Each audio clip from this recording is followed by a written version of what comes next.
Ladies and gentlemen, boys and girls, welcome back to the Global Grandmasters lower bracket, the round before the lower bracket finals. The winner of this series has Alliance waiting for him. Winner of that will be moving up to the grand finals for the Global Grandmasters, where Empire is happily seated in that best of 5 with a 1-game advantage. Boy, is that a big advantage. My God, Empire's got to be happy with that. But in front of us here, Power Rangers versus Vega Squadron. This is game number 2. Vega looking very, very good in game 1. We'll see if Power Rangers can switch it up here to take us to an ace match. I'm Zayori, joined again by Purge. We are from moonducktv. Thank you so much for joining us. I know there are a lot of choices today in Dota coverage. We thank you for joining us here. Purge, what's the good word coming into game 2, my man? It'll be different, and I love watching different games. Looks like they're going to swap heroes a little bit, except we're going to see Darkseer this game. So I just love watching new strategies and seeing how they fit together. And I don't know if they're necessarily pre-planned, but the way that they fit together sometimes is just beautiful. And it's like the teams, when every team like gets good at figuring out how every piece fits, it just makes for some beautiful Dota, and we got to see that last game. Yeah, and we got to see a cool Skywrath mage, a hero that we've only seen a little bit, and mostly just against Timbersaw, actually. I think all of the last few times I've cast Skywrath, it's been in that almost exact scenario where it's often paired with a Void or some other hard disable and destined to shut down one of the big boys. But would you ever think that we'd get to a point here before the International 6 Purge where Shadow Demon is first ban material? This is now 2 out of 2 games where he's been taken out straight away. I did not expect it, honestly. And teams have been playing against this for weeks and weeks, where they're like, okay, let's play Shadow Demon, let's let them pick Shadow Demon. It's just easier to ban it sometimes because the abusiveness of the late game illusion spam to go high ground is really what's most OP about him. It's basically what got him picked in the first place. All of his other skills are valuable, but it's like having this late game rat cheese strat where you can disrupt an illusion carry and send him high ground just to do damage. So I'm sure he will get a nerf. I don't know if it's going to be before or after TI. Probably after at this point, considering we have a week to go. Yeah. It would probably be a little bit late, even though I think he's far and away the most OP hero right now. I feel like he's the most prioritized, even though those other heroes are good. Elder Titan is still very good. Beastmaster is still good. Potom can be good. So not too surprising, I guess. Yeah, absolutely. So Oracle Void now for the Power Rangers. They'll take the Void for themselves.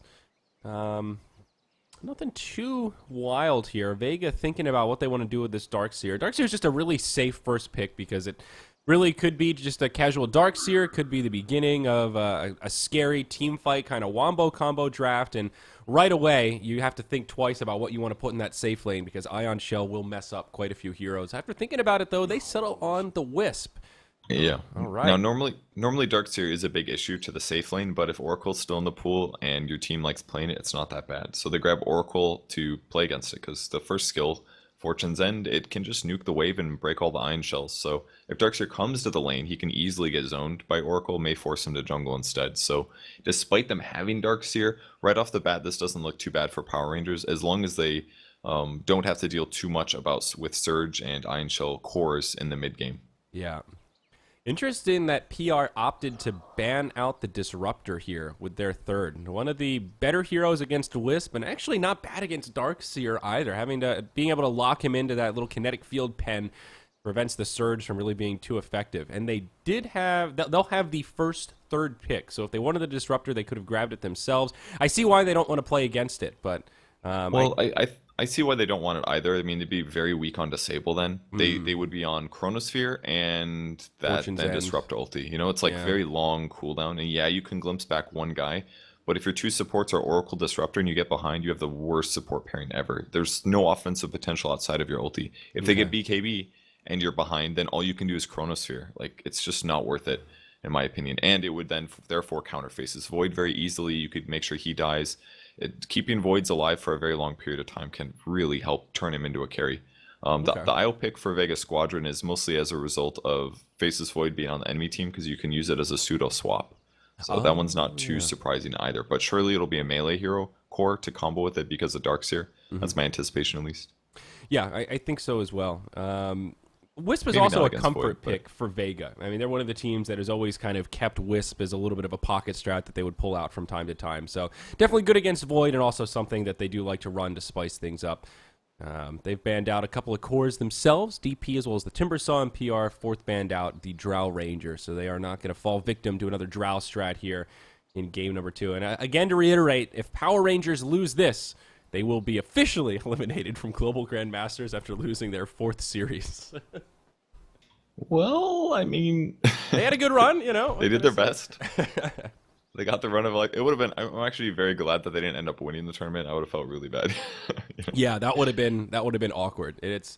I understand why you don't want to just sack that whole upper bracket series after Liquid couldn't play. So it was good that Power Rangers were able to come in. It was really more just humorous that Power Rangers had already been in the tournament and eliminated through the upper and lower bracket and then jumped back up to the upper bracket more so than having a replacement at the last minute. But here we go. Power Rangers going to do a little bit of the same. They're going to take the strat that Vega had last game and go Faceless Void Skywrath Mage.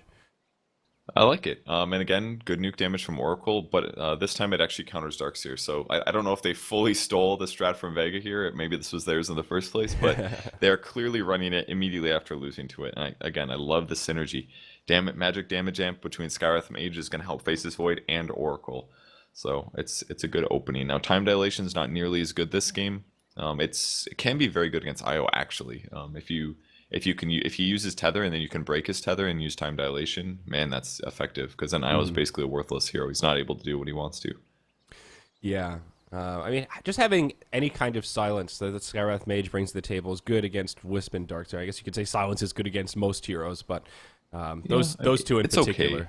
Okay. I would say it's decent because it can stop things like relocate if he hasn't casted yet, but both of the heroes don't necessarily they have escapes that they need to cast spells for, but a hero like Timbersaw, it's way more gimped by that skill. I feel like Darkseer's fairly tanky, but he's not just about staying alive and tanking. I don't know.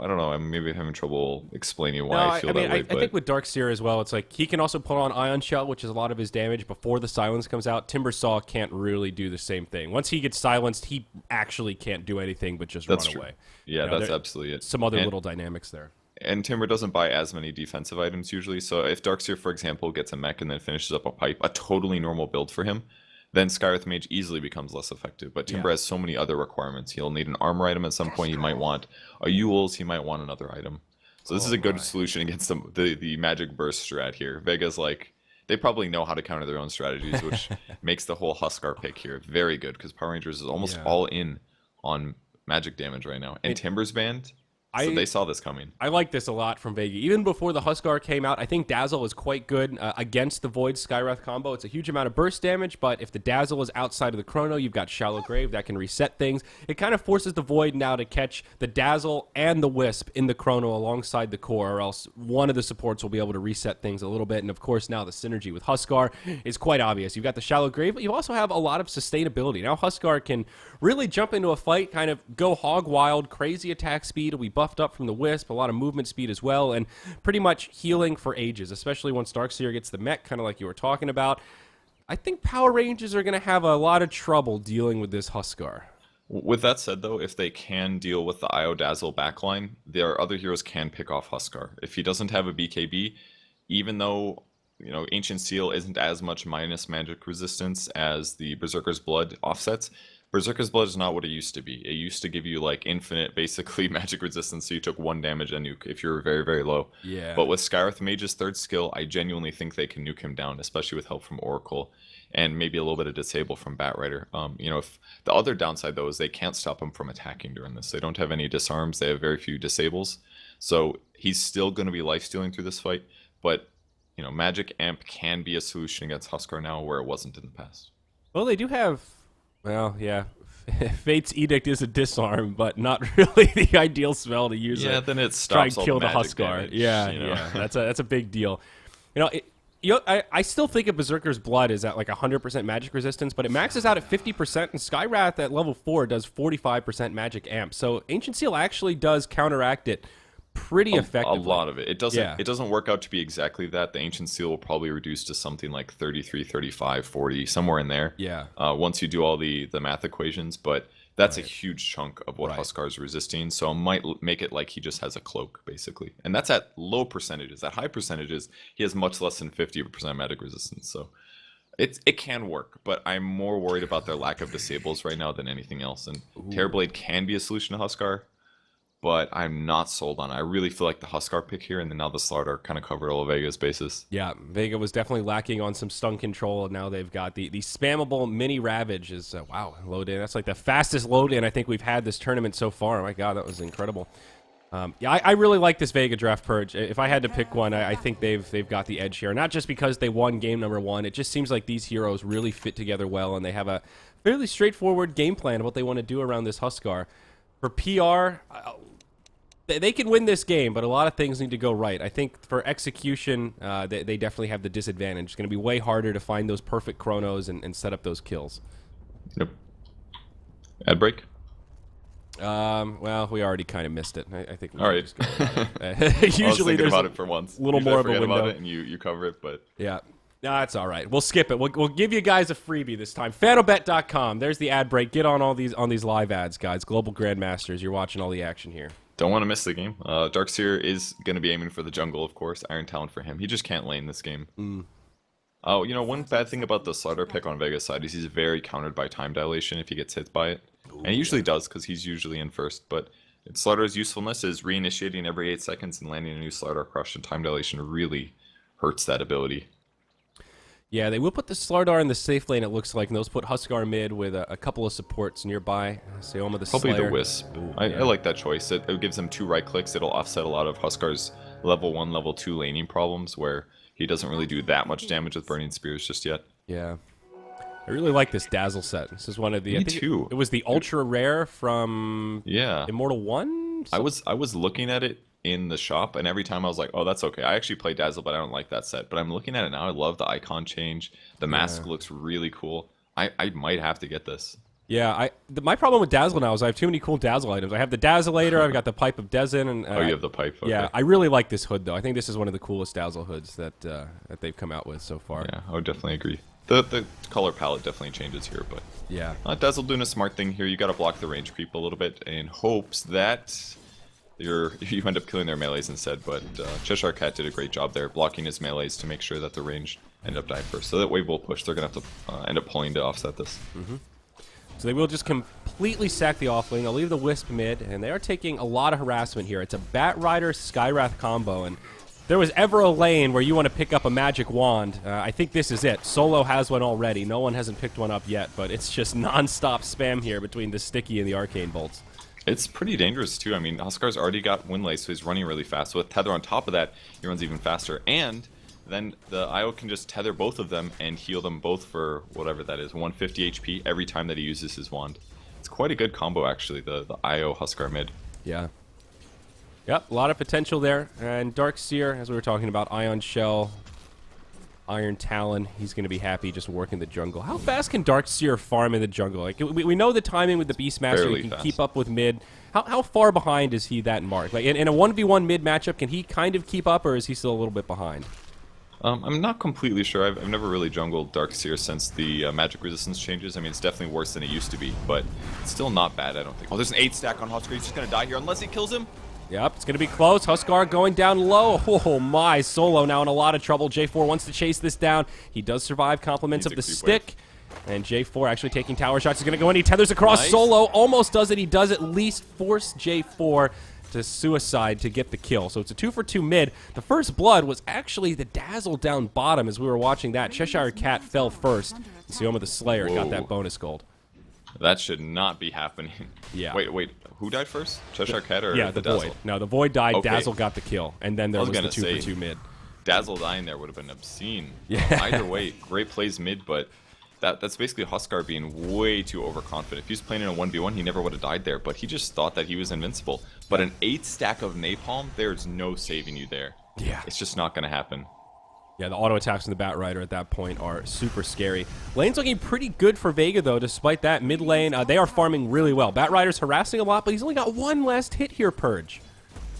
How is that possible? I'm blown away. I mean, he's got 2 now. He just doubled up, but I mean, no one is putting... It looks like they're just focusing everything on trying to harass out the Wisp Huskar, but with the bottle and now the full magic wand on both heroes, it seems like they're able to regen through it without that much trouble. I mean, yeah, it's dangerous, but Huskar's still farming and Bat Rider is still struggling. Man, I mean, he's an ownage player. Consistently, whatever heroes he plays, he does very well. And more typically, he plays stuff like SF or 1v1 heroes, but in this combo, it's working out quite well. Just he has to be careful about the napalm stacks. Yep, down bottom, Cheshire Cat could actually fall again. He's already used his time walk. The creep's blocking him out. FN just doesn't want to tank the tower for too long. Does have a healing salve. They're fighting mid. For now, back mid. Oh, they'll bring down the Huskar first. Big Num will fall to the Wisp. Solo getting a solo kill. Now on the run. Not going to have the tree line to hide in. J4 will be able to finish him off, it looks like. Yeah, another Arcane Bolt will chase him down. And, oh, Solo actually looks like he's got another 5 stick charges. He's going to turn. He's going to tether across. Solo, again, tries to make the big plays. And both supports end with a double kill. All 4 dying. It's a complete massacre in the mid lane. Yeah, but they keep outplaying Vega a little bit. They're constantly getting the kills first. Batrider gets experience from the Huskar before Huskar dies. Io gets the trade, and then Skywrath Mage finishes off the Io. It's kind of cool that all 4 heroes are dying, though. Every single time it happens. It really shows how close these fights are. Yep, and all the while, the big breadwinner from all of this is the Terrorblade. Got him just solo farming. Free farm heaven, really. Darkseer going to rotate back up now that the creeps are pushing towards the tower. He's hit level 4, but Terrorblade is happy as a clam, getting a lot of CS here. #1 by a decent bit. Yeah, and Meg also basically doesn't have to worry about his Iron Shells getting killed as easily now, because he's going to have Soul Ring finished. So, with the Soul Ring finished, he can at least trade mana then with Oracle. Yep. And checking back in on Cheshire Cat. Even though he did die once. Uh-oh, are we going to see another fight mid? Yeah, we certainly are. No one in deep. Uses the stick nice and early. Gets the kill on the Batrider this time. He will live through it. Dazzle's here for some extra sustainability, and J4 will flap those wings back to safety. He does live, but this time Vega get the obvious advantage. Yeah, the Dazzle heal changed everything there. It kind of looked close, but now that he's in the mix of it, Batrider's looking less effective. Yeah. And do they have any stacks to deal with? They haven't stacked at all here in the Dire Jungle. Like, maybe wish PR would have occasionally done this here. Sioma, the Slayer, getting in deep. He gets silenced up here. Does have a shallow grave. Now the tether across. J4 will fall. Big Num might get dove here as well. Flame Break kind of bops him around, but Vega will just retreat. Should have been able to kill Dazzle there, I think. He missed the Flame Break on him. It would have done 75 plus, like, yeah, it would have done like 300 damage. Yep. He was silenced for a pretty long time there. Big Num, 5 stacks up on no one. I mean, again, he's harassing really well, but this is time I feel like this Batrider could be in the lane trying to get these last hits into the tower. Every last hit matters for him at this point. 1 in 3, only 11 CS in 6 minutes. This is really tough. Plus, you can see it in the net worth. It's actually 4 of the top 5 are all Radiant heroes. Yeah. So it's still working somehow. I'm very surprised that it is that Wisp is ahead of all these heroes in net worth, but it's all about the last hits. If they get too close to the creep wave, then Huskar's just going to throw fire spears at him, so he can't last hit as safely. Yeah. Not to mention his attack speed's completely different. I mean, so far Wisp has been involved in 1 kill per minute. He's 3, 2, and 3 at 6 minutes. So but a lot of those he didn't get experience for is the big thing. Yeah, they were usually tower kills after he had died. Yeah. He is almost level 5, though, so keeping pace. I was going to comment that I feel like Cheshire Cat is doing pretty well. 20 last hits. He's only died once, but you compare it to the Darkseer, and he's gotten more out of the jungle and lane now, and he hasn't died yet, though. As I say that, this could be the change. Metamorphosis goes down right as Mag gets low. We'll make it into the tree line. Rotation from Solo. That picks him back up. So the off lane going in favor of Vega. Mid lane now definitely in favor of Vega. And comparing safe lane farmers, Terrorblade is ahead of the Slardar, but it's not by much. I mean, FN will still be able to come online for sure. It's only a couple hundred net worth gap. And they don't really have the same defensive backups as Vega does. Like, yes, they do have Oracle, so Terrorblade should still be pretty strong, but another fight mid. Yep, Flame Break. Trying to push no one back. He's taking a lot of damage from this fire. It's a huge rotation from PR. 4 on 2. They will kill the Huskar. Use the life break to start that off. Now the Chrono on Solo should secure an easy kill on the Wisp. Nowhere to go, and he will die again. 7-6. All right. Nicely done for PR then to finally get the double kill with no one dying in return. It is a big rotation, though. 4 heroes, giving some space for FN to farm. And now Gotham is solo against the Darkseer, which is not fun for him. Yeah, he'll be okay, though. I mean, he's got really high armor, really high regen. He's got 2 extra tangos sitting in his inventory, so he can offset this. The only downside is that, obviously, Darkseer is going to get a lot in the meantime. Right. Some stacks finally coming out for Power Rangers. J4 going to get this up to a 3 stack at the hard camp. Something for the Batrider to retreat to. I'll miss another kill on the Faceless Void. Sorry about that, folks. I missed that one, too. We both suck. Second time we missed Void, just dying straight up. I love the fast medallion on Dazzle. It's really good here when they have Slardar on top of that. Yeah. And he can use that on either Ooh, who's faster? The two Surge heroes. Hasted up Baton Rider versus a Surge Darkseer. That one's not going to work out for Big Num. That's unfortunate. But the Medallion on Huskar is also going to be really useful this game. I mean, he's still going to have to worry about the magic damage coming, but Dazzle Medallion plus Dazzle ulti, and then they're also going to have Slaughter ulti. It's huge kill potential. Yeah. Like, look at the minus armor on Void right now. He's already at -2, and we've just started. Yeah, that hurts. That really hurts. You're right, though, about all this physical damage. There's just some natural synergy between the Dazzle and Slardar, and especially now that the Slardar is level 6, all that stuff does more damage. Even that 1 point in Poison Touch, 140 gets buffed up. They're going to finish off this Tier 1 tower. Slardar getting credit for it, but now he gets silenced up by the Skywrath Mage. Heal Bomb from Sayoma will push him back, and PR not going to be able to mount the defense they were hoping for. All of a sudden, the Slardar's farm looking a lot better. About even with the Terrorblade now. He's got his armlet halfway to the Blink Dagger after that tower kill. I actually really like the armlet start this game. It's completely worth it. If you're battling a lot and you have defensive heroes to back you up, you should be able to consistently armlet toggle. Because if he almost dies and he gets graved, that's a guaranteed armlet toggle anyways. So it's a great armlet game. It'll amplify all the minus armor as well that they have. Yep, double armlet Huskar working on his. Not too far away as he starts moving into some neutrals. I think right now their next thing is getting 6 on these supports. Right now, Dazzle actually does have Weave, but Solo about halfway through 5. The Tome of Knowledge will be coming up in 25 seconds, so that should be enough to push him over the threshold and get that precious relocate so they can, you know, start finding some more kills, maybe look for a gank on this Terrorblade. They're stacking with Skywrath Mage as well. He's getting a large camp really filled up here. And that's going to be important for the Blink Dagger for Big Num. He's a little behind 500 gold right now, so very far until Blink. But once he gets that, they'll have some movement advantage. They still do have to worry about lasso and stuff like that, but any kills that they can get is going to give them advantage, and they definitely need to use their abilities to get kills. Chronosphere, Batrider, lasso, that's how they get ahead this game and win it. Yeah, it would be great if Vega could try to get some wards down in the enemy jungle, because they do have the ability to contest that stack being killed, especially with Relocate online. You get a Slardar in there, Huskar can life break, that Batrider will fall pretty quick. Curious when he's going to try to go for that stack and how long they're going to leave it sitting there. All things considered, here, by the way. They saw the invis on grabbed, so they scanned themselves to see if he was still there. That was a cool play. Oh yeah, there it is. Oh, they did have a dust. They brought themselves a duster, I think. Good call. Everybody pretty happy just sitting back and farming on Vega for now. Dragonlance is up on Gotham. First item on the Terrorblade. Amazing on him. Great stats. That extra range, of course, synergizes well with meta. He is is he going to BOTs? He might. I feel like usually they have treads by now, so because he skipped it. Oh, yeah. Find it. Never mind, it's over. Beta do for nothing. It might be a BOT. Is there usefulness this game? I mean, it would give a movement speed advantage over the Slaughter, who's normally very fast. Maybe Huskar as well, he could chase down better. They have pretty weak disables on Vega. It's basically just Slar Crush. Movement speed is actually pretty good this game on PR's side. And it would open up some split push potential once he starts to come online a little bit, moves towards the Manta. Just play that illusion game, and that's where the BOTs can really shine. Yeah, he could deal so much better with IO if he goes BOTs. It might actually be worth it this game. He's going to get attack speed, so skipping it on treads isn't that big of a deal in my opinion. Yeah, the Dragonlance helps make up for it. Some of the treads is also just having the stats. You know, very high armor, but relatively low HP hero, and having that extra strength does help. Yeah, he can get away with it, though, I think. Maybe, I don't know, maybe he doesn't buy it early, but at some point might be good. It's like the old way people used to play PLR on TI5, for example. Very often. Now he still buys treads. Okay. All that hype for nothing. Relocate back towards mid. Solo saves his Huskar. Probably didn't need to use it, but wanted to be safe. Not a lot of heroes in vision for PR, so we will play Sacrificial Lamb Hand to kill over to the Oracle as he heads back mid. But it looks like Vega will try to contest this. They are starting to move in as PR puts some pressure on this tower mid. FN jumps in, gets silenced right away after the crush, and now no one just jumps forward. False Promise comes out. Vac Wall from the Darkseer connects on 2. Mag does have a mech. He's already popped it. And the fight getting spread out. Wisp will be up pretty soon. Vega do defend the tower. They don't find any kills out of it, but do a good job stalling things out. FN jumps in, brings down Cheshire Cat. Nicely done to catch the Void.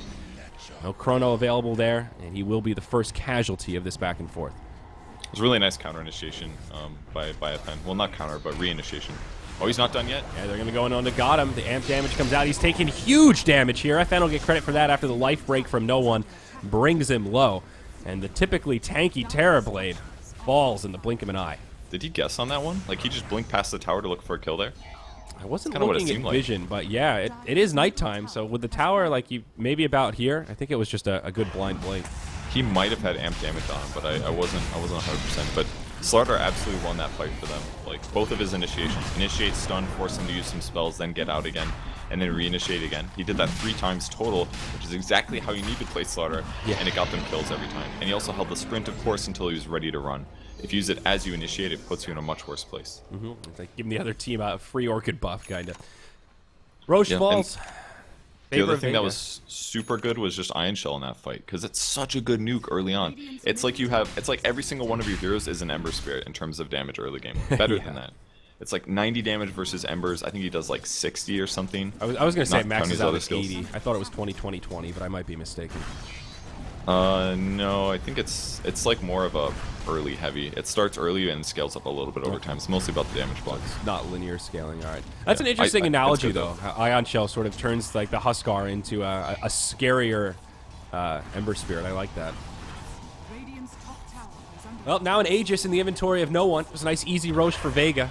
Part of the power of all this minus armor, the medallion on Dazzle makes it even easier. They'll take out this tier 2 tower in the bottom lane uncontested. Meanwhile, up top, FN finds a ring around the rosy here with J4. He walked right past him and just blinked away once he got scared. Which is weird, because he had vision of him. They literally... Oh, it's a dire word, I'm sorry. Uh-oh, got him. J4 didn't watch either. Could be in some trouble, perhaps. All of Vega are nearby, but they'll force a big reaction out of PR. And that aggressive play almost defends this tower up top. It will end up falling. It's got 40 HP left. Cheshire Cat going to press in here. He will finish it off. But, man, Vega want to be aggressive here, Purge. They are hungry for blood. I mean, they should. It's so hard for them to die with Dazzle backing them up. They can weave on top of him. They can medallion him, too. Like, his one weakness, well, other than pure damage, is physical. And they can offset that with the Dazzle completely. And they have Iota save. They have so many good saves here. They should definitely keep pressuring with no one, especially with Aegis. Yep, and they still have a lot of time left on the Aegis, about 3 minutes. Tier 2 tower taking some damage. PR still just trying to split farm for now. Terrorblade, almost level 11, but only the Dragonlance treads. Gotham's farm is really starting to slow down. He is still at the top of the pack, but just sitting in the base right now, anticipating a high ground defense will be imminent. Yeah, I'm kind of upset that he's here. I don't know where he was right before this, but if he was top lane, for example, he could at least be farming, pushing lanes. Like, if Terrorblade doesn't get a couple towers, or isn't able to set the tempo of the game, I really feel like he falls behind compared to a lot of other carries. And Huskar's one other carry that he has a lot of trouble doing that against. Absolutely. Vega get the tier 2. They'll just back up. Still plenty of time on the Aegis, and I think they'll just transition up top. Still a tier 1 tower standing. That one should be pretty ripe for the taking. They might go back to farming for a couple minutes here. Are they on the cusp of any big core items? What's Huskar working on next? He should have a fair bit of gold, about 1,800. Actually curious where no one wants to go. He's got HOD armlet. It's a pretty good Halberd game. There's still obviously a lot of magic damage, but Slardar dies top here. Yeah, I was hoping there was a solo hero, looks like, and there ended up being 3 heroes. They had vision advantage that whole time, so they were just waiting for him to go in. Yeah, there's the word right there. It's finally going to be a lasso to get a kill. There's a Blink Dagger up on the Bat Rider, so he does have that stretch of initiation. He was able to kill out that big stack in the jungle. Yeah, he was there for the Slardar kill as well. Looks like he did use lasso. Yep. Probably a counter initiation either way, though. Veil is going to be finished for Skywrath Mage at least. He doesn't have a wand or anything else, but they have some kill possibilities now. Yeah. That's the only downside to Halberd on Huskar, actually, is that he's not going to be able to deal with magic at all. It is really good against Terrorblade, though. He's not going to go Yasha. Yeah. Like, TB does not want to go BKB right after Yasha. Or even having to get an MKB. Like, if he just can't hit the Huskar, this is that period of time where he's just kind of uncounterable in some ways. Although they could also get the Halberd and then also go for the upgraded medallion, the Solar Crest on Dazzle, get the double evasion going. That would be very hard to deal with. Oh, down I think bottom. That's extremely likely, actually. YW caught by the Slardar. Relocate comes in. They're not even going to get there in time for the kill. Vega just getting easy pickoffs around the map now. That's such a cool thing about their draft as well. Normally you have like a Nyx Assassin or a Bat Rider setting these ganks up, but to have your carry Slardar do it is so smart. Yeah. Super mobile, can do damage himself, so bringing the Huskar is going to always be enough damage. Alright, Vega happy with pickoffs for now. Looks like a BKB on the way for Slardar as no one in solo move up to the top lane, put some pressure on this tier 1. They're going to start to gravitate that way. I feel like Vega are in that mode right now where they know they're ahead, they know they're in control of the game, and they have the option to kind of sit back and farm, and they're finding this good middle ground of farming a lot, but also still finding pickoffs and putting pressure on objectives. The Aegis will not be lasting too much longer. It's got about 20 seconds left. might end actually right as this fight breaks out. No one needs to be a little bit careful here about that timing. Oh, there's no relocate for 30. This is such a good fight for them. Lasso onto Solo. Big Num going to start things off. Not much follow-up damage, though. There's the Chrono. Connects on 2. They bring down the Wisp. No one will die. No, the Shallow Grave comes out just as the Aegis expires. Not going to be able to get much regen out of it. Wisp but there's heal from Dazzle. Wisp buyback as well. Armlet toggling. Huskar's going to stand and fight. He'll do as much damage as he can before he falls. Oracle ult saves Cheshire Cat, and Huskar will not be able to handle it. That was just a Fate's Edict. Oh. Such a good counter here. Yeah, you're right. It stopped all that fire damage. Very nice. Okay. Slark could turn here, but I don't think with just IO they can. This is so dangerous. Yeah, especially with meta still on about half duration. I don't think they really want to do this. That's a Plus big all the enemy heroes were there. Net worth trade, though. It's 2 kills and a buyback, about 2,600 net worth exchanged. It still doesn't look good on the net worth graph, though, or even just the net worth bars on the left. Like, they're still very behind in a lot of ways.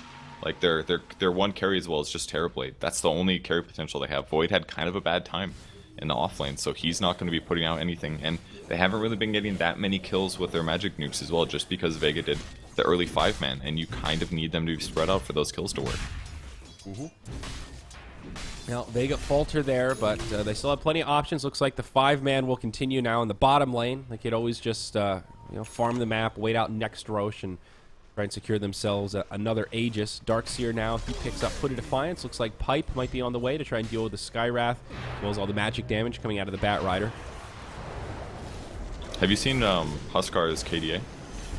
0, 4, and 6. Yeah, wow. Looks terrible. Lane break on the YW, just pushing him back. Can't believe they're going high ground here, without Aegis, without anything. The Halberd is up on Huskar now, so he does have a lot of that evasion we were talking about. And they're just trying to hit this early game timing where it's hard to deal with. Got him. There's very limited options here on the Terrorblade. No meta for 40 seconds. Maybe that's the window they're trying to hit also. I might as well. He's still waiting for it. I mean, he's got Manta at least, so he's pretty survivable, and he doesn't have to worry about amp damage as much now, but... I mean, that was great from Vega. They force out a Glyph, and they get the tier 3 tower. Oh Chrono God. on 4. Mystic Flare splits a lot of damage. Darkseer does get off the mech, and they all survive through it. Now Dazzle starts dropping heals, but it is the Wisp that dies. Now the Grave from Dazzle has to use it on himself. No one in the front line taking a lot of damage, does get disarmed, and they will lose the Dazzle in the back line. Ends up not being a great fight for Vega, it doesn't look like at least. No one doing what damage he can, but there's the false promise from Oracle. Cheshire Cat will live. Mag backs out. FN trying to make the great escape here, but this is going to be a tall order for the Slardar. And just like that, PR almost wiped Vega. Mag trying to TP out. They do not get the interrupt. Wow, that flame break is close. Well, he messed up. He should have cast it right in front of himself, because then it had projectile or travel time. I think he could have gotten the stun, but either way, it's a very small nitpick considering the fight that PR just took. I mean, Vega definitely screwed up by grouping that much, though. They needed to spread their heroes out more. And with the ward placed on the high ground like this, I love when teams do this. It just lets you see exactly where your opponents are going on the retreat. It was nighttime, they didn't get to prep for that, and the 4-man Chrono, despite nobody dying or getting that low during the fight, it set them up the ability to force Vega to just all-out run, because they took way too much damage and disable. Yep. Yeah, Vega definitely felt a little cocky there. It was a great play to try to take out the tier 3 when Metamorphosis was down. They forced out the Glyph, but on the retreat, completely clumping on the high ground. They sort of had that moment of, oh, we're good, we got the tower, and Void was just lingering on the low ground, ready to jump in. Really good positioning and really good play from Cheshire Cat to make it all possible. He is going to go for kind of an interesting build here, though, Purge. Just a casual Morbid Mask for farming, no Vlads, and now straight into Manta. I think last game we saw the Vlads into Diffusal build, and he's going for a sort of a similar vein, but a different order. Yeah, I understand why he's doing this. He got the Morbid Mask just so that he can increase his farming speed and always have, well, not increase his farming speed, but never have to go back to base, always be full HP, basically. And now he's going Manta to counter the amp damage, which is one of the few ways that he can actually die. Again, Vega has very, very weak disables this game. They've only got Slar Crush, so if he can make sure that he doesn't get bursted down in like 2 seconds to right clicks by removing amp damage and time walking, then he will continue to not die. With that said, though, I kind of wish he would have built the Vlads early, just because there's so much minus armor on Vega, he's going to need the damage amp to his team. Not to mention the fact that there aren't very many carries on his team. Like, that's why that fight was so significant, because it finally pushed Void into a position where he's about to be competitive in terms of farm. He will probably scale as a carry now, just because his hero is going to farm fast and will have enough items, but it was definitely looking scary for PR. If Void didn't get online, I think TB just would have been controlled late game. Yeah, I agree. And looking back at this replay now of that Chronosphere, You know, even though they survived through it, they didn't catch the Darkseer. He was the one that was carrying the mech, so it seemed like, okay, they have some sustainability through this. Dazzle got a huge heal off right away that connected on the whole team, did a little bit of counter damage, but as soon as the mech and that first Shadow Wave were done, they were out of sustainable resources, and the Wisp died almost immediately after that because of the lasso from the Bat Rider, and then Dazzle was forced to grave himself, which is really never ideal in that kind of scenario, and then he died almost immediately after the grave expired because he had no more resources. So they used what little they had to delay it, and then PR just dropped the big damage. PR said go with their void still disconnected, and it was like, oh, it looks like he's back now. Whew. Okay, he said go. He's in here already. Yeah. It's probably just on Look Skype at Solo up top, man. That's a party if I've ever seen one. What do you point out? He was. I screenshot. It might have been different on your screen. But right with the pause, it was like he had just TP'd or just casted the spirit balls or something. He was just a giant. It looked like a firework that just exploded, basically. Oh, okay. I've never seen that before. So. I didn't see when it still paused. That's probably why. Yeah. All right. Yep. So, Solar Crest is the item on Dazzle here. Great choice. All right. I like Although, that. well, every fight kind of just seems like Huskar, even though he does a lot of damage, the Chronosphere just changes everything. Because it allows PR to just run at Vega, and Vega can't really limit that. It would be like a perfect game to have a teamfight ultimate like Tidehunter Ravage or Chronosphere. And that kind of seems to be the one weakness that Vega has. Yeah, they will get a few more core items up, though. The pipe now completed on the Darkseer. And you talked about that Solar Crest Halberd combo. So it's a fair bit of evasion if you put it on the Huskar. He gets 25%, and then the additional 25%. So it's like an effective, probably 40% evasion, something like that. Yeah, most likely. Seems in trouble here. Trouble. Great Nice try relocate. there. But Wisp might be in trouble now. Did have the Oracle for vision. But yeah, if he would have interrupted, if the Flame Break would have hit the IO, they would have gotten the double kill there, possibly. All right, Solo is going to be good. They just give him a shallow grave, and he tethers to the creeps. They don't even go for a kill. Roche has respawned, though. Double damage onto Gotham. They're going to move right into the pit with just 2 heroes. He has committed the Metamorphosis for this. It is getting pinged out a lot. Vegas seem maybe a little suspicious, but they don't have any confirmation, and they will just let it go. PR getting second Roche, and one step closer to taking control of this game. Look at the graphs, and they are actually in an okay spot now. They're taking over the driver's seat. Yeah, I think they're in a good position now. It was scary before. I just wonder how different the game would have been if Vega would have gotten more kills on Huskar. If the mid lane went slightly in their advantage, this game could be just over right now. But he's been ahead, but mostly due to just 5-man and farming and tower pushing. Yeah. Yeah, the Huskar, he's still keeping up, but not that #1 on net worth kind of taking over as he had before. Now 2,100 gold. What do you look for next on the Huskar? When you go for a build like this, it is very early game focused. How do you start to transition towards more of a mid or late game build? I'm a little unsure, actually. There's a couple different ways he could go, though. He could just get some raw HP to make sure that their burst doesn't kill him, but that doesn't really seem to be the problem when they have a Dazzle and an IO. With that, he probably should go damage, most likely. Whether or not he goes Satanic, or if he just grabs like a MKB or a Daedalus. I mean, he might have to MKB just due to the eventual Butterfly from Terrorblade, but I think he's got one item until then. I'm just not really sure. Satanic. They already have a lot of sustainability. That gives him another reset tool. Also just helps buff up that HP pool a little bit, a little extra damage. Yeah, but they have so many good ways to stop him from attacking. They've got Lasso, they've got Chronosphere. They could even just cast a second spell of Oracle on him as soon as he uses Satanic. He almost needs to just BKB so he doesn't get kited, but Chronosphere and Lasso will still go through him. It's a hard item option for him. I'm very excited to see what he gets because I'm not sure. I'm not confident what he buys here. Unless he gets a second Halberd. That's also a possibility. Some Huskar players do go that option. Huh. That's a peculiar but build. Both Terrorblade and Void could eventually build those. If they had like non-right-click carries, then that could be very justified, but yeah, maybe it won't be here. And there is a lot of gold up on Gotham. He's got about 4,200. Oh, Mag, wrong place, wrong time. Walks into a Lasso Silence. Will be able to mech, but not Guardian Greaves. He actually lives through the relocate. Huge stun from FN as he jumps in here. Now Gotham pops the illusions. He starts going hard, and Vega will disengage. They lose their Darkseer. It's like, did Oracle get him in the well? Yeah, looks like it. And the Wisp will die on the relocate. Well, almost a good save. Really good for PR. Yeah. And that's what's so good about their lineup here is, the Terrorblade ended up still out farming everybody, but now they have Batrider Lasso and they have Chronospheres. So all that early game advantage that Vega created, it just hasn't been super transitioning. And part of that's because they lost that bot fight. They needed to get out before getting 4-man chronoed. Yep. And they could have lost that fight, like sacrificed a couple of heroes, but they needed to avoid getting completely team wiped that they did. That shifted so much momentum. And now PR looking at a high ground siege. Not too much time left on the Metamorphosis, but they'll get some decent damage into this tower before it expires. No glyph for Vega. They've already used it. And this will be a free tier 3 tower. This game now very even. Both teams with 1 tier 3 down. J4 gets caught on the TP out. FN catches him with a stun. Looks like everyone else will make it out in time. They get 1 recovery kill out of it, but Vega's certainly hoping for more than that. Better than losing the racks, I guess. So really good dire wards as well from PR, so they've got great map vision. And Vega's weaknesses are really showing now. They don't have good disable. They don't have very good kill potential. And it's going to be a Scotty choice for Terrorblade. No surprise there. Just increases overall survivability while also doing damage. Yeah. Next item for sure is going to be Butterfly, though, depending on what Huskar gets. If Huskar doesn't have MKB, he gets Butterfly, and then Terrorblade Illusions become a huge pain in the ass. I could see him running away with this game now because of this. He bought the Reaver, so it looks like it will be Satanic next item for solo, or for no one, rather. It's an okay choice. 25 damage while giving you 500 HP. It's alright.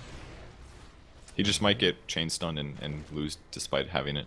Oh, they're looking for the Void. Good setup here for Cheshire Cat. He's ready to drop a Chrono and try to take this fight. Vega are suspicious. They're still pinging it out. Slardar with the same idea, hiding in the tree line, ready to try and counter-initiate here. Aegis is still up on the Terrorblade. He's got about another minute left. Got him, just going to wrap around the backside. An awkward time for Vega to try to take this fight. Cheshire Cat leaps into an odd spot. Chrono connects on quite a few of his own teammates as well. Solo getting soloed off to the side, but will be able to tether away. No one taking huge damage. Shallow Grave buys him a little bit of time, but he's just going in on the Terrorblade. He gets off a Sunder, and he is going to live through this, I think. This is a really awkward back and forth. Huskar is just bouncing all over the place. He does finally go down.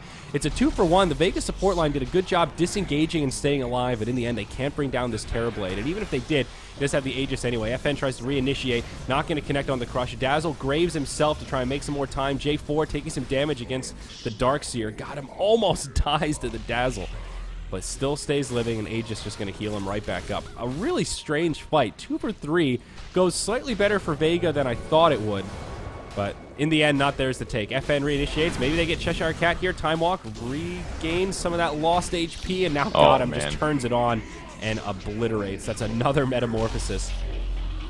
Well, he was waiting for it to come off that, or he didn't want to use it the whole fight because he knew he had Aegis. If he dies, they did nerf TB in that. Yep. If you respawn from Aegis, you don't have meta anymore. So he just won that whole fight in melee range, which is amazing considering you get 80 bonus damage from Metamorphosis and a lower base attack time. I think. Maybe it's better. I can't remember if it's better or worse. Base attack time 1.5. Does it say what his normal base attack time is? It just says attack speed. I think it's worse because the anti-mage animation in Dota 1 was like the best in the game. It was one of the lowest BATs I know, and the Terrorblade model was a slightly different version of anti-mage. It was just like a later in the game version of anti-mage. Yeah. Campaign-wise. That shit matters, guys. That actually impacts how the mechanics were designed. So you can use it to figure out stuff. Yeah, it actually does. But seeing another fight like that, PR in great shape. They've taken over the lead on both XP and net worth overall. Terrorblade just picked up a Scotty, and he's up to 3,400 gold already. Look at that net worth chart, and he is just taking over. Once he gets Butterfly, it's just the game's over for Vega. Like, they can't deal with it. Satanic, I mean, Huskar was really effective in the last game, in the last fight. If he had Satanic on top of all of that, it could have been Vega winning that fight. So it could go the opposite way. But if he just farms passively for 5 minutes or so and finishes Butterfly, then Huskar is screwed. Because he's only got 600 gold. He's nowhere near close to MKB. Yeah. The Terrorblade has just been too much in these last few fights. I mean, the pipe, I think Mag kind of needs Guardian Greaves here as well. Just having that purge for himself, so if he gets silenced, he can cleanse it off. Make sure he gets that heal off. I think that could matter a lot. I mean, he's always getting the mech pipe off, but minimum the ability to vacuum wall when they're all jumping on you and silenced you, it could be massive. That damage is not to be underestimated. Illusion damage is great for Wall of Replica. Yeah. Yeah, absolutely. He picks up a Blink Dagger now. It's not going to be Guardian Greaves, just looking to get more initiation prowess. It's fine, honestly. Like, there's one silence on the enemy team. It could hit him, but more often than not, he'll be able to survive long enough. But Blink Dagger is definitely more important, and in some ways that also solves the problem in the first place. If you won't get silenced if you're blinking in. So PR just happy farming. Both sides taking a slightly more passive turn. Maybe waiting out next Roche. We'll see what that timer looks like pretty soon here. PR have one outer tower. Both teams actually have one tier 2 tower remaining. And you could just see a tower exchange. Both teams moving into the opposition's territory. Oh, also a tier 2 in the mid here for Vega still. It looks like we might just see a tier 2 for tier 2 exchange as Gata moves into tower range. Yeah, this is fine, like I said, for PR. This will get them closer to their next item on TV, which should be Butterfly. If he doesn't get Butterfly, I'm blown away. But it definitely should be Butterfly here. I mean, I don't know what else he would get. I mean, he could buy, like, Daedalus or something, or, you know, there's always options that you could get instead.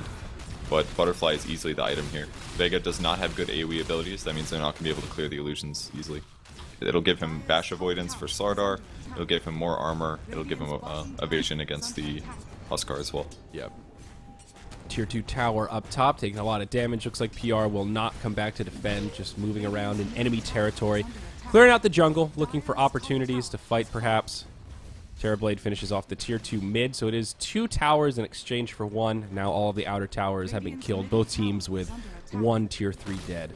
I like this. They send all the illusions top to do some range barracks damage. They're not going to do that much, but that's significant still. 300 damage to the range barracks could matter later. And it will be a relatively quick Roche respawn, about 10 seconds or so till the big boy comes up.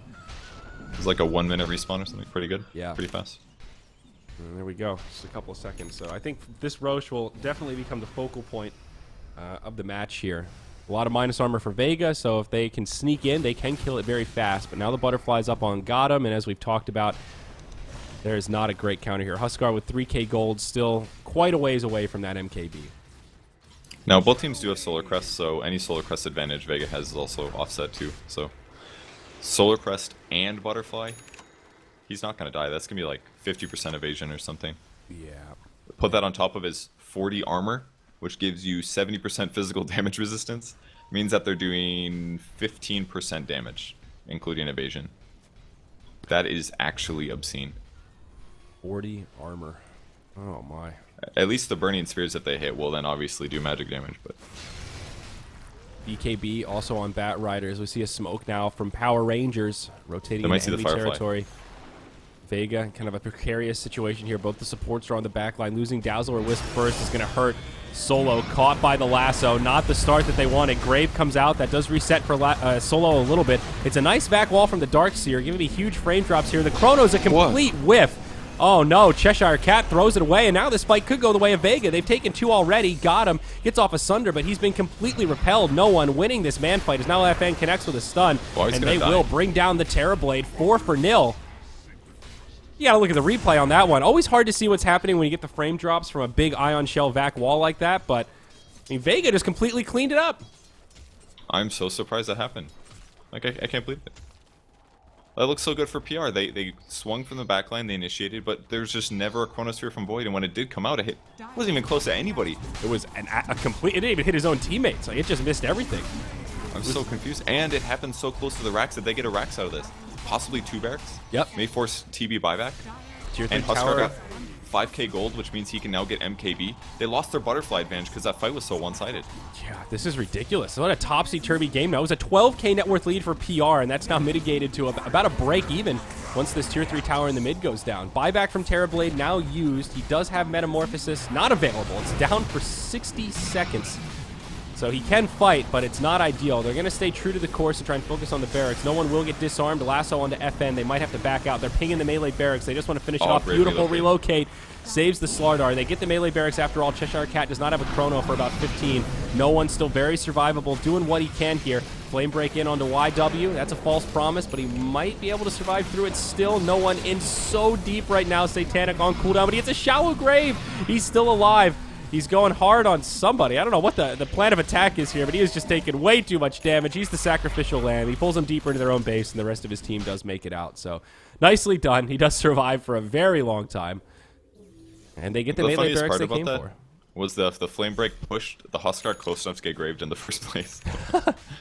He was going to die otherwise. Dazzle's like running up trying to save him. Okay, so let's see if we can take a look at this fight now that we have a few moments here and see if we can figure out exactly what happened. I think everyone's going to go back to farming, at least for a moment. I missed a lot of the Terrorblade doing things in that fight as well. I just saw the last part where he fought the Huskar. I missed the Sunder. I mean, there was a huge vac wall. Yeah. That was probably the biggest part about what Vega did. Lasso on Wisp first. It looks really good.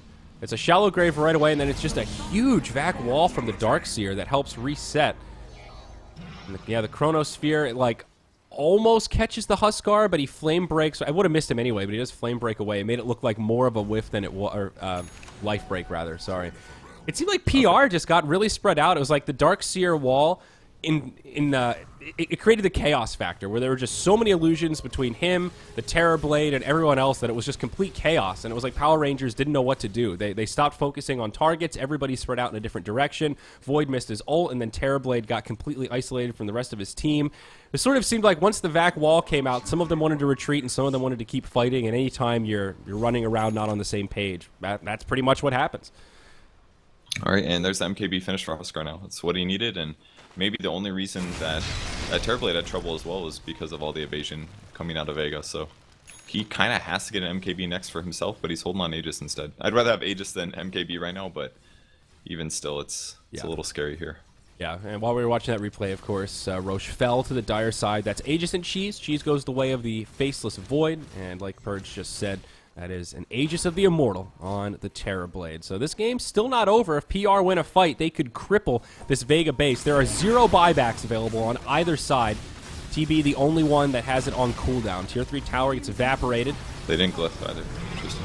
Yep, holding on to the glyph and still holding on to the Metamorphosis as well. Everyone from Vega is back. They're ready to fight. Bat Rider now the only one with buyback. There's the glyph. Saves the melee barracks mid. Nicely done by no one there. That was really well done. He's got a meta, though. Yep, they're going to wrap around. Mag goes in, gets a vac just on one. It's Cheshire Cat, but it does isolate him. Remember, he has the cheese, hasn't eaten it yet. Lasso not going to find a kill. Solo's still alive. Now he gets Shallow Grave. No one getting low. But again, he does live. This is looking like a good hold from Vega. Some ults exchanged. Even the Sunder was used there. He almost got the solo kill on the Wisp, but he didn't go for the Chrono. Now he's dead. Oh, what a huge mistake. Why did he do that? The rest, again, it's like rinse and repeat. The rest of PR back out. Void jumps in with Chrono still available. Now they relocate out. They want to cut off this retreat and find some more kills here. Looks like there's a gem on Bat. They really wanted to kill him. Yeah, Bat's going to blink to the high ground, and he is going to be able to TP home. Okay, but still a great hold from Vega. They don't lose the melee barracks. They do lose a tier 3 tower. That hurts a little bit, but acceptable losses. No buybacks used, and they get a kill on the Void. Man, if Void just waited and did a reinitiation, they could have continued the push and gone for a Chrono, because that was one big advantage they had over their opponents. Like, the wall was already gone. They did lose Metamorphosis, though. It just seemed like a miscommunication. He was so close to killing the Io, though. If he got a bash, he would have killed him. Yeah. But he didn't. I mean, now when Terrorblade has Aegis, it's actually sort of a hard call to decide when do you want to use Metamorphosis. You have to gauge the fight and see, are you going to be bursted down because you want to save it for after the Aegis, but it can be a double-edged sword. If you don't use it, then you don't win the fight. I mean, he still has Aegis now, but no meta for a minute. Oh, no one. Caught by a lasso. Big Num going to pull him deep into enemy territory. He's going to start taking a lot of damage, but the supports are inbound. Vega focusing on objectives for now. There is no glyph for the Dire, though. It's up in about 15 seconds. No one's still in the front lines. Oh, that turn rate. It hurts. It's slow, but he will live. Oh, he wasted Satanic, too. They purged it off instantly. Oh, wow. That's huge. I think they heard the sound as well. And they've got gems, so they might catch these double wards as they come out of their base. All right, PR hanging on creeps, now pushing into the mid lane. It is a ranged barracks, so every little bit of sure damage on that thing does help. Lasso on cooldown for another 24, and TB's buyback still on cooldown for about 2 minutes. Aegis timer, we've got slightly over a minute on that one as well. A very tense moment. Metamorphosis coming off cooldown. That will make things a little bit easier for PR, but I think Vega are even happy to force that cooldown to be used in a more defensive posture, so they know their base will be safe for at least another meta cycle. Yeah, and now the net worth is pushed back in Vega's advantage again. You know, Darkseer, Slardar are way ahead. Maybe not way ahead, but they're ahead of the Faceless Void. And with Huskar finishing the MKB, he's so much stronger than he was a moment ago. Yeah, it's actually he still has 2 item slots too. You can still get a boot upgrade and sell his wand and pick up something instead. There's already an AC on his team, so he wouldn't do that. But I mean, is Heart a decent choice here for Huskar to replace that wand? I don't know, kind of. Like, he gets bonus from his attribute with Inner Vitality, so he'd get more heal, but it increases your HP by 1,000, gives you 45 damage, but it's probably better just to buy a Daedalus or something like that, I feel like. Big damage. Yeah. Especially because you could then crit on your lifesteal and get more. I just feel like that's better than just raw HP. Okay. Yeah, I see where you're coming from with that. It's a hard choice, though, honestly. It really is a difficult choice. Still a fairly even game here. Vega are in control, but man, just look at that gold graph. That really tells this story well. It's quite the valley that's been created as Vega come back into the lead, but a very minor lead at that. Terrorblade still quite scary. Aegis will expire, but he's got another 4K gold, so that next inventory slot opened up for something else. Maybe an MKB, but we'll see what he wants. You know, he could actually Bloodthorn this game. I forgot about that, but it gives him crit.